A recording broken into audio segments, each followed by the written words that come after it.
Hey bestie, if you are feeling overwhelmed by that constant juggle of work, family, life, and that little voice in the back of your head telling you to take care of yourself, you've come to the right place. I'm Alanis, your habit tracking BFF, and you are listening to Down the Habit Hole.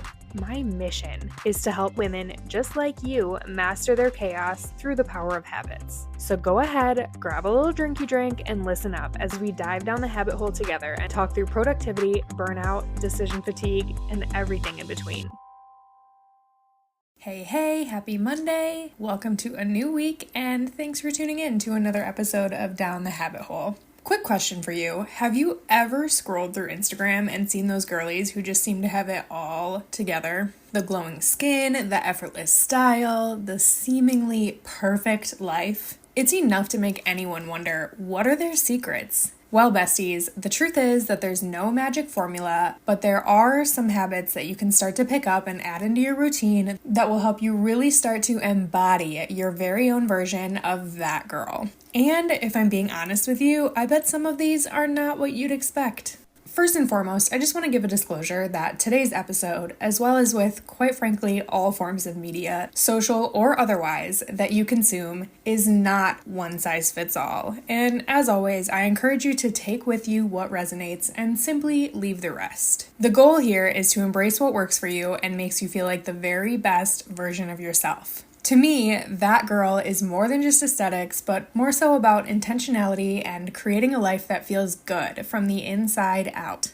It's about prioritizing your well-being, taking charge of your routines, and radiating confidence because you feel amazing. So with that being said, let's dive into the That Girl rabbit hole and break down what it's really all about. It only makes sense to start with making sure that you're getting enough sleep. Being that girl doesn't mean that you have to be a 5 a.m. girly if that's not your cup of tea. But I cannot stress enough how much of a game changer it is that, regardless of what time you wake up or go to bed, keep a consistent schedule of doing both of those things at the same time every day.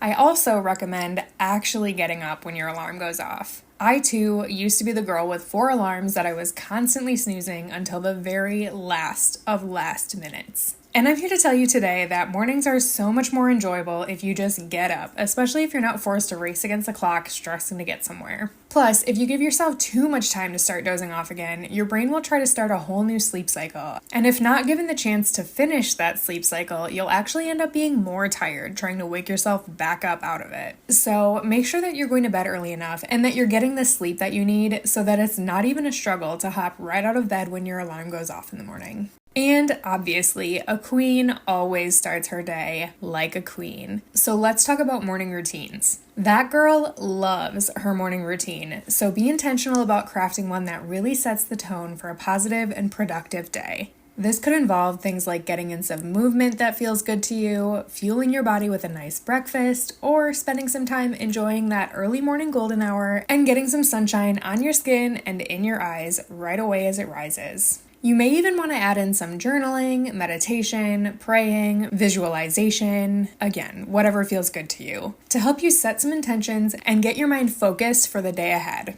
For me, mornings are all about me. It's the only time of day that I really get to myself before the rest of my house starts to wake up and all of the daily hustling and bustling that a husband, 4 dogs, and a cat can bring starts to fire up. So I like to wake up early enough to get in a few hours of quiet time and get some of the things that are important to me done. I also believe in romanticizing your life wherever you can, and for me that starts right away in the morning. I am obsessed with Alani Nutrition's energy drinks, and I even use their pre-workout, which tastes so good. So the very first things I do every single morning are grab a snack, because of course we aren't drinking any caffeine before we get some food in our belly, and mix up my pre-workout. Then I put on some Morgan Wallen, sit my butt on the couch, and literally just very intentionally take the time to enjoy my snack and drink my pre-workout in low light while I start to wake up a little bit. Your morning routine is also where that girl gets in her skincare routine, a nice hot shower, and gets ready to take on the day. So find a skincare line that you really love and make sure your closet is filled with clothes that are cute, comfortable, and that you actually enjoy wearing. I work from home and I still get up to take a shower and do my makeup at least 3 days a week because it makes me feel good to be clean and put together. And when you feel good, you do good. So what I'm saying here is create a morning routine that feels good for you, that you genuinely wake up excited and grateful to get to do, and that gets you energized and ready to tackle your day.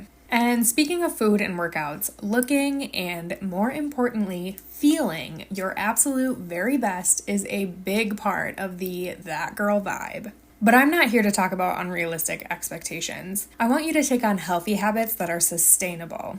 I've mentioned before that it's so important to find a way to move your body in a way that you enjoy. If you hate cardio workouts, then I'm not surprised that you find it so hard to stay consistent in getting up and going for a run every day. So find something that you enjoy doing, even if it's just a walk through your neighborhood, dancing in your living room, hot yoga at the local studio, or workout videos in your basement. Just move your body. Your future self will thank you for it. And when it comes to fueling your body, I recommend focusing on foods that really make you feel good. If you have to, start using a food journal for a few weeks so that you can keep track of what and when you're eating and how those foods are making you feel. I probably don't have to tell you this, but restrictive diets don't work because, again, they're not sustainable. If you know that you can't give up pizza forever, what's the point in giving it up now? I really believe in everything in moderation and also just being really mindful about the foods that you're choosing. My general rule for myself is that if I'm putting a piece of food or even a drink in my body, it better be worth the calories. And I found that meal prepping really helps for me because I know about myself that I easily fall victim to emotional eating and even some decision fatigue by the end of the day. But I tend to be so much more likely to choose the better option if my choices are between taking the 20-minute trip to Taco Bell and back or grabbing something out of the freezer that takes 5 minutes to heat up. Though, admittedly, sometimes my emotions get the best of me and I'll still choose the chicken quesadilla from Taco Bell. We can't all be perfect all the time. Also, you will never find that girl without a water bottle by her side. So find yourself a cute reusable water bottle or a tumbler that is easy and convenient for you to have by your side at all times and in all places. Make it impossible to forget to drink some dang water because I'm telling you, water fixes everything. Headaches, hunger, boredom, bad skin, it doesn't matter the problem, water probably fixes it. Except for maybe having to go pee all the time. It probably won't fix that. But anyways, the more water you drink, the easier it is to keep drinking it. So it's time to stop using the excuse that you forget or that you don't like the way water tastes. Because I promise you, water is the best medicine. But ultimately, just live by what healthy looks like to you. Being that girl also means that you are owning your time and creating a schedule that fuels your productivity and your well-being. The very core reason that I started habit tracking in the first place, and the reason I still do it to this day, is because it helps me be very intentional with my time and energy, and also make sure that I'm getting all the things I need to get done while still integrating the things that I want to get done each day too. And all of that while ultimately avoiding burnout and prioritizing taking care of myself. I knew very early on in my entrepreneurial journey that I wanted the freedom to design my days how I wanted them to look, and that girl wants that for herself too. So really focus on telling your time where to go before it tries to tell you. Work when it's time to work, sleep when it's time to sleep, chill when it's time to chill. You get it. Just be very intentional about this and honor yourself and your time the way you intend for it to be spent. And then on one last note, your bedtime routine is almost, if not just, as important as your morning routine. Make sure you're effectively signaling to your mind and body that it's time to start winding down and getting ready for sleep. This might be a nice hot shower or a bath, a nightly skincare routine, reading a book. I know you hear it everywhere from everyone that you should put your phones and screens away an hour or two before bed, but I'm not here to give you that advice because part of my bedtime routine is to play a game on my phone for about an hour or so after I get in bed to help me wind down. And while I can admit that I'd probably sleep better if I didn't do this, I mostly just want to be fully transparent here with you. And again, let it be clear that your routines can and should be centered around what works best for you. And if that's playing on your phone for a bit, and you can honestly say that that helps you wind down and get your mind and body primed and ready for sleep, then so be it.